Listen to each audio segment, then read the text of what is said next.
நேற்றைய பதிவில் காரை சித்தரை பற்றி பார்த்தோம். இவருக்கு அடுத்தபடியாக இன்னைக்கு எந்த சித்தரை பற்றி பார்க்க போகிறோன்னு தெரியுமா? மாயாண்டி சுவாமிகள். இந்த சுவாமிகளோட தியான முறையே சற்று வித்தியாசமானது.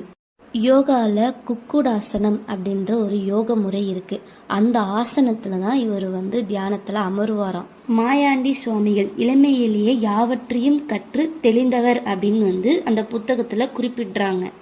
புத்தகத்தில் மேலும் இவரை பற்றி குறிப்பிடுறது என்ன அப்படின்னா, உரிய பருவம் வந்ததும் சுவாமிகளுக்கு மீனாட்சி என்ற பெண்ணை மணமுடித்து வைத்தனர் அப்படின்ற ஒரு குறிப்பு இருக்கு.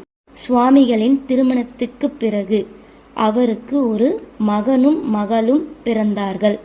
இவரோட வரலாறு போதிய ஆதாரம் இல்லாததுனால இவரோட சித்திகள் பற்றின கதைகளாக மட்டுமே இருக்கு அப்படின்னு சொல்லிட்டு குறிப்பிடுறாங்க. இந்த வீடியோ உங்களுக்கு பிடிச்சிருந்தா லைக், ஷேர் அண்ட் சப்ஸ்கிரைப் பண்ணிருங்க.